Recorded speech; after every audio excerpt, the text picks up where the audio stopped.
Tulpa. There is a certain quality to suburban homes at night, especially when you are alone. This quality is magnified to an almost unbearable intensity if the house is especially quiet. If you can hear someone upstairs drinking a glass of water in bed from the living room. If the floorboards record acutely every stocking padded footstep. He'd broken the TV over a college football game. He was 35. So was she.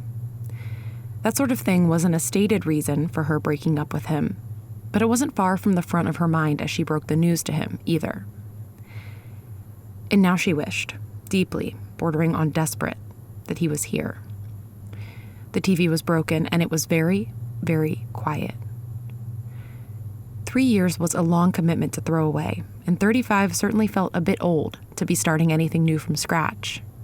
But until tonight, the positive feelings had well outpaced the negative. She'd done the right thing. On that, she did not waver.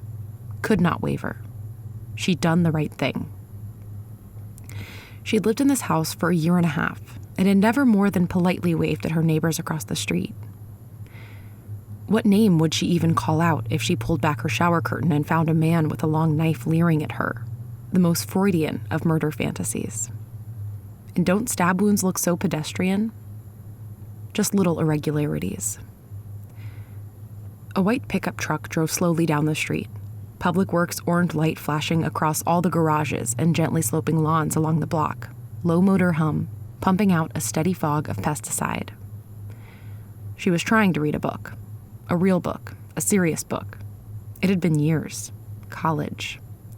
She wanted to be someone who read serious books. It was so quiet, she splashed a bit of red wine on her couch when the air conditioner kicked in outside the window. She wasn't alone in this house. A fly buzzed past her face, lingered, ignored the impotent flapping of her hand, past her ear. She focused on it, tried in earnest to swat him. He flew away. In life, flies are an annoyance. In death, we belong to them. Once we will sit still long enough, once we can no longer swat, time is on their side. Again, she was staring at the page, probably had been for 5 minutes, and not reading a word. The inked shapes snapped back into focus. Her ears had been working, probing, waiting. Last time she'd actually been reading, she swore she heard something, barely, a sound unnoticed on intake, only half perceived as it was being filed away somewhere in the back of her mind. What had it been? A collection of small moths had gathered at her window where it was lit. A spider large enough to cover her palm entered the scene, its white belly glowing in the lamplight. She watched in horror as its lithe legs closed the distance, slowly at first, and then all at once, hunting the moths. Why didn't they fly away? Were they frozen with fear? Some even crawled toward it. Outside, the kudzu bobbed easily in the breeze, the leaves turning and flashing in the moonlight. She'd let the vines overtake every tree in the yard before a friend told her it was invasive. It strangles the trees, you know, chokes off all their light and steals their water. And they brought it here on purpose, to Philadelphia for the World's Fair. She decided she liked it anyway. It was already crawling over the garden shed. In her dreams, the curling green tendrils engulfed the house and swallowed her, digested her in warm, pungent darkness. Someday. But what had she heard? Creak of old wood? Someone shifting their weight ever so slightly from one foot to the other? Her, the fly, and who else? Was it him? The thought shot to the front of her brain, launched seemingly from some outside source, or else somewhere deep within the recesses of her own subconscious. How angry was he? You think you know somebody after 3 years, what they're capable of. The man behind the curtain with the long knife. Her high school boyfriend had stalked her, followed her to university, showed up at her dorm with flowers and a stuffed sea lion and a box of chocolates, and refused to leave until campus security escorted him out. But no knife that she knew of. Only some embarrassingly earnest poetry and public proclamations, and a stream of tears that were uncomfortable for them both. What had she heard? Sweaty palm gripping the stair balustrade? No, she was scaring herself. Any distraction to avoid actually reading. She saw herself. She was in the bathroom. She was outside of her own body. She saw a fly crawl over her glassy green eye. He rubbed his hands together greedily, like a fat prospector splashing in the wash basin before visiting the horse tent. Her sister was the only dead person she'd seen before an undertaker. There was a big argument at dinner, fists slamming the table, cross-shouting, and her sister stomped up the stairs and slammed the door behind her. When she went in a few hours later before bed to apologize, her sister was nowhere to be found until she looked in the closet.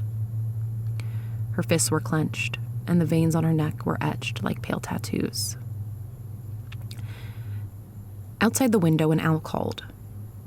The whole development was less than a decade old. The trees on the front lawns were little more than saplings, and the sky over the whole suburb felt too big, the broad streets too exposed. The houses were set back, far away from the road and each other. But the woods behind her yard were something much older and much darker. She poured herself another glass of wine, finishing the bottle. She was 13, her sister 16. 16 forever. Teeth clenched and lips pulled back taut in agony, like a Melpomene mask. Suddenly so old, so pitiable, grown even older than their parents in the space of an instant, of an uneventful school night downstairs doing dishes and watching television. Lost to time and gone to the other side of the river to wait for them in the land of death. The way the extension cord rubber squeaked, so tight was the knot pulled. So light in life, weightless girlhood turned unthinkably heavy, a pure subject of gravity. One of the chorus of crickets made a brief solo for himself just outside the window, moving around an octave above the rest. If she let the edges of her vision blur, she could see the vines climbing inch by inch across the shed roof, grasping for more, always grasping. It would be devoured before the sun rose. There was a candle burning in the bathroom she'd have to remember to blow out before bed. Suddenly, she was very conscious of the windows, those black boxes, the dull reflection of her reading lamp. She was on display, up and down the block. There was a light at the nearest street corner, which only served to make everything around it even darker. A moth, disconcertingly large, landed on the other side of the glass, trying to get at her lamp. After several attempts, he gave up and just sat there, content to look at it from a distance. She'd played high school volleyball with a girl named Shelby, who went to state for her freshman year and never made it back for Thanksgiving break. Saturday morning in October, homecoming, her sorority was hosting a tailgate party in the stadium parking lot. Late enough in the semester to have made some friends, young enough to still care very much what each and every one of her peers thought about her. It happened at a hot dog eating contest, meant somehow to benefit some charity. There were 6 people on the stage, 2 girls besides Shelby and 3 boys. Her friends had volunteered her for it, gently but firmly nudged her toward the stage. Knowing Shelby, she hadn't really wanted to, but once enough attention had been drawn to her, how could she say no? Probably she walked up the steps to the stage wondering how friendly the nudging had really been. Was she the butt of a long-running joke? Were these girls really even her friends? They were snickering even now, she was sure of it. Not quite a minute in, 2 dogs down the throat already. Maybe she and the girl next to her were neck and neck. They say she lost herself in the moment. Her trepidation fell away, and she threw herself back upon the plate of dogs with redoubled gusto, perhaps sensing a chance to win, even giggling between bites, mouth stuffed full of bun matter. It took a moment for anyone in the audience to realize that something was wrong. Likely Shelby had fought hard to suppress the anguish, the animal fear which had no place at such a fun, breezy event. Joy soured in one moment, one wrong twitch of the throat muscles, into panicked embarrassment. Perhaps she tried to hide her face, the tears, thundering temple veins, skin glowing red. She hit the floor. It was over soon after. She died right there on the stage as everyone watched. Helpless, hot dogs still lodged in her airway. Surely there was screaming and crying. But, they say, more than anything, there was silence. The concerned, confused stares of her classmates, the raised eyebrows of a blonde girl somewhere near the back, the boy from her biology class in the front row, half drunk and asking his friend what was going on. A sunny day. A hot day, even in the shade of the bleachers. One of those fall weekends where summer comes roaring back for an encore of 24 or 48 hours. Some guy in neon sunglasses and a tank top saying, is she all right? A stage that would be torn down 5 hours later.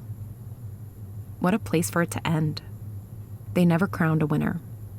The ambulance moved slowly through the mass of charcoal grills and yard games, and rows of wide-eyed students stood by dumbstruck and staring at the asphalt or off into the cornfield distance beyond the parking lot, many of them visibly drunk or high, giving the silent, flashing vehicle the birth-to-death's chariot. From embarrassment to emergency to existential struggle in under 10 seconds. Was there a moment left at the end for resignation, for harried, frantic contemplation? 17 years later, and she remembers this. Remembers the plush carpet funeral thick with ferns, her mother's gleaming tear-streaked cheeks, crushed velvet curtains swallowing anything above a whisper. She thinks about Shelby more than she thinks about almost anyone she knew in high school. The house was terribly quiet, unbearably quiet. She was not alone. She knew this, smoldering in her stomach she knew it, and at the same time had never been less certain of anything in her life. Certainly, there was little in the way of hard evidence to support the claim. No, it was a feeling. But feelings counted, right? Feelings kept us alive when we lived in trees and in caves. But what feelings could be trusted which emerged wholly formed from the mind alone? Sans bodily input, like an artificial diamond of concentrated mental anguish, lab-grown fear, and paranoia, but molecularly identical to the real thing, and indistinguishable to the sympathetic nervous system. Pure thought, free from the impurity of sensory input of the outside. A mind focusing back on itself, like the sun through a magnifying glass burning a hole through her amygdala. But the doors were locked. She checked all the upstairs rooms and closed the windows when it started to get dark. There was nothing to suggest anything out of the ordinary. Her brain was so loud in all this quiet. She'd manufactured the feeling and she knew it, and it didn't matter. She felt it as strongly as if she was hearing muddy boots pacing the floorboards above her head. They say that if you smile enough, you can make yourself happy. If you imagine yourself strangled, windpipe crushed beneath impossibly strong, dirt-creased hands, eyes bulging, strength fading, lying in a pool of your own blood. Pascal for women home alone in dark houses with a very bad feeling in their gut. If they don't trust it, and it's right, the last thought through their mind will be, I fucking knew it. If they do trust it, because they cannot ignore it, what would be so bad about that? It had been several hours, and who would know if she went up to check the second-story bedrooms again just to settle her nerves? There was nobody around to call her hysterical, except for herself. Only 10% of murders are committed by strangers. The walls of the house melted away. She could hear the crickets all around, as if she were crouched in the bush beside her. Not so far from her chair, really. Only a matter of a few feet, some drywall. The meager physical touches which construct mighty mental walls. Generations spent building and tidying an illusion that we are outside of nature, above it. Illusion shattered in a moment of prey animal clarity, of cold, tingling nerves along the ridge of her back. Primeval state of nature equipment, a lifetime dormant thawing. Awakening at some secretly pre-programmed pheromonal trigger phase. Maybe the fear wasn't a wholly rationalized forebrain invention. Every step of the stairs creaked, the whole agonizing ascent like a trip over an out-of-tune piano. They used to joke that the neighbors could have guessed which stair they were on from their own kitchen. Were the neighbors home now? A great gust stiffened the house against its timbers, a generalized groaning of weary architecture. She was nearly to the top step when she paused, remembering the bathroom candle downstairs. Maybe she ought to go back and snuff it now, while she was thinking of it. Should she grab a knife? Their first Halloween together, she drunkenly sliced her palm open, stabbing into a pumpkin. The knife handle was slick with viscera, and when the blade stopped, her hand did not.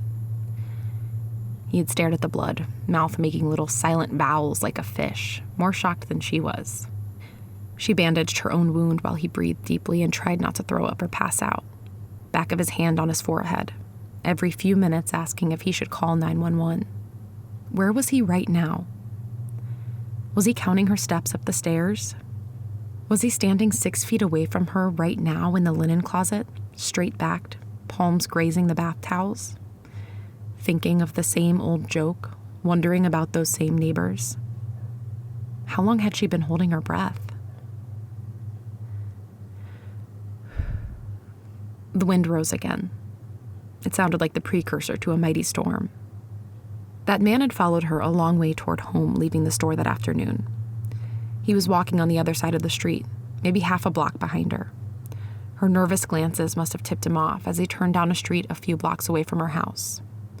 That was the narrative she was now telling herself anyway. At 4 p.m., when the sun was still in the sky, she'd said, "Well, of course that's where he lives." The first raindrops began spattering the windows. Were those tennis shoes in the darkness behind the closet door, or mere shadows? The harder she looked, the less sure she became. And then she flew up the last couple of steps, feet barely grazing the floor, legs leaving her thinking brain behind entirely, and she flung open the door. There was nobody inside. Of course. She had always known. She was less sure, however, about the bathroom and 3 dark bedrooms lining the hallway. In 8 minutes, a dozen police could be in her house, heavy patent leather shoes tracking mud across the carpet, their shoulders somehow too wide for the hallway, as if her house were built at 3/4 scale. Low, orderly chatter of men at routine work, turning the private spaces of her life into a place of business, throwing open her front door to public spectacle. But 8 minutes could be a long time, and there was a lot that could happen in even 60 seconds. 8 minutes could be a lifetime. Behind door number 1, the guest bedroom, formerly his office. She flipped the switch as if she were reaching overboard to touch a shark fin, and found that the place was somehow more terrible in the light than in the dark. He could come for her in the prosaic, incandescent spaces just as he could come for her in the sinister dark. Whoever he was. The scene was too familiar, too mundane, as if the neatly made bed and empty desk were conducting silent occult rituals to invite some monstrous disruption in to fill the blankness. But it was, and remained, empty. She checked. The bathroom was also empty, and she shut the lights off as soon as she had checked because she didn't like how the fan interrupted the silence. Pattering of rain on the roof. The next bedroom she'd always meant to turn into a sewing room, or an exercise room, or a combination sewing and exercise room. It held her grandmother's old sewing machine and a weight bench with dusty plastic 25-pound weights. Some of her coats were hung from the remaining length of the bar, and the Christmas tree stand was on the bench. But no maniac stalker, no jealous ex-boyfriend. So there was only her bedroom left then, where she still slept in the same king size, the same linen sheets. Was there room under there for a person? She wouldn't have thought so if you'd asked her 6 hours ago in the middle of the afternoon, not with the suitcases down there. Well, suitcase, now. But then, she'd never been motivated to try. Could someone crouch down behind the corner chair piled with clothes? Could they even hide themselves beneath the pile? She tried to conjure an image of the room from memory, turned on the light. They could not. How ridiculous to have ever thought so. Even a small child would have been immediately apparent. Just make sure about this room and you can stop worrying. Nothing to it. The relentless slamming of her heart against the inside of her rib cage said otherwise. She went to her knees and lifted the bed skirt, bent forward to look underneath. She was setting herself up now. She felt how utterly vulnerable she was in the breath of cool air which touched the small of her back beneath her rising shirt. It was as if she could not stand the tension, the not knowing, the endless charged silence, and was trying to will the final resolution into being, whatever that may be. She waited to hear the closet door open behind her, as if it were inevitable. She listened so intently, she forgot she was meant to be looking under the bed, into all those shadows. The closet door did not open. She saw nobody, heard nothing, save for the fly, buzzing in and out of the room, up and down the hall. And yet at no point in the entirety of that dreadful night up until that moment had she ever been so acutely assured that she was not, indeed, alone. It came less as a shock and more as a relief, an acceptance. And still, there was no evidence to the senses. Only this unbearable agony of waiting, the potency of the atmosphere in the room at that moment. Surely that could all not be born of nothing. Was it possible that she wanted to die? There was someone in the closet, someone crying. The rain was falling steadily now upon the shell of the house and growing heavier. The crying was not much more than a whimper. She was barely sure she was hearing it at all. A girl. She turned the knob silently and opened the closet door. The presence of another human body, so tangible, so near, caused a jolt to her system, a lurching halt of the machinery as her body rushed to provide the requisite amount of ice-cold fear hormone in a single load. It was a girl's back. A tall girl, too tall for her frame. No, not tall. She was slowly spinning around toward her, weightless and stiff beneath the rubber and copper noose. Her sister. Her eyes were glazed with death, but the tears were fresh, still wet on her pallid clay cheeks, and she was looking at her.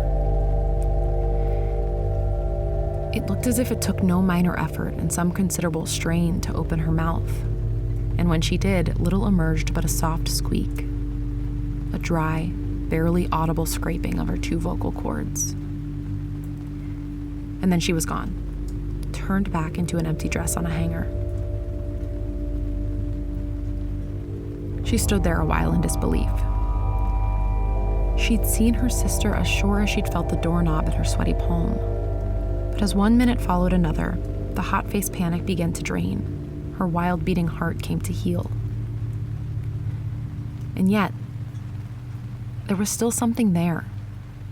A putrid, low-simmering nausea which alerted her to the lingering presence of some fundamental wrongness. She stood tensed, pure perception, not knowing where to look or what she was listening for. And then, someone coughed. All at once she saw, and she could not even scream. Like a stalking tiger in the tall grass, a bloodshot and blinking human eye between two shirts. A man, standing behind the rack of clothes. She waited for him to burst through, for the fabric and leather and plastic hangers to explode. His arms would wrap around her, engulf everything. But he never did. And eventually she closed the door. She watched it, hardly breathing. For how long she could not say. Her dilemma had turned around completely in a matter of moments. Now she felt she could not move, not even a step, and risk upsetting whatever delicate, precarious balance of particles was keeping that closet door from opening. She stood there so long she began to wonder if somehow the man was another incarnation of whatever unsolid thing her sister had been. And then he spoke. "Hello," he said. There was a touch of confusion to his voice, a lilt even of innocence. "Hello? Hello?" This broke whatever spell was anchoring her in place, and she began to back toward the door. "As she did," he said. "I can see you. I can see you." She studiously avoided all the noisy spots on the floor and made her way, step by step, to the stairs. She had one foot on the top step when the closet door opened. Patiently, steadily, she heard the hinges squeak, There was silence again then for the space of a few seconds. The wind rattled the windows in their frames. When it died down, it became clear that the rain had gone, and the house was quieter than it had ever been. She could hear the blood rushing like a powerful river behind her ears, a tuning fork ringing in the vacuum, the sprouts of her hair on her eardrums shivering from want of something to do. And then he sighed. She felt it on her neck as if he was standing right behind her. She was off. The only thing she heard thereafter was the sound of her own feet pounding the stairs. She flung the door and flew across the sprinkler-damp lawn, arrived wheezing for breath at the nearest police station 3/4 of a mile away. A dementia patient at the nursing home had slipped the staff on a walk, wandered around a bit, got lost, scared, confused, found somewhere to hide when it got dark. No maniac, no shrill violins, no knife. But the one curious fact in the case, which none of the detectives have been able to answer to her satisfaction, and which she tries dearly not to dwell on, is the hammer, found sitting on the floor in the closet where he'd waited. Sometimes, when the clock is nearing some small morning hour and her mind is fuzzy and desperate for sleep, she can almost convince herself that the tool belonged to a long-ago ex-boyfriend, hidden buried in bric-a-brac at the back of a closet, grabbed by the man in a moment of confused and terrified self-defense. The truth was, she'd never seen the thing in her life.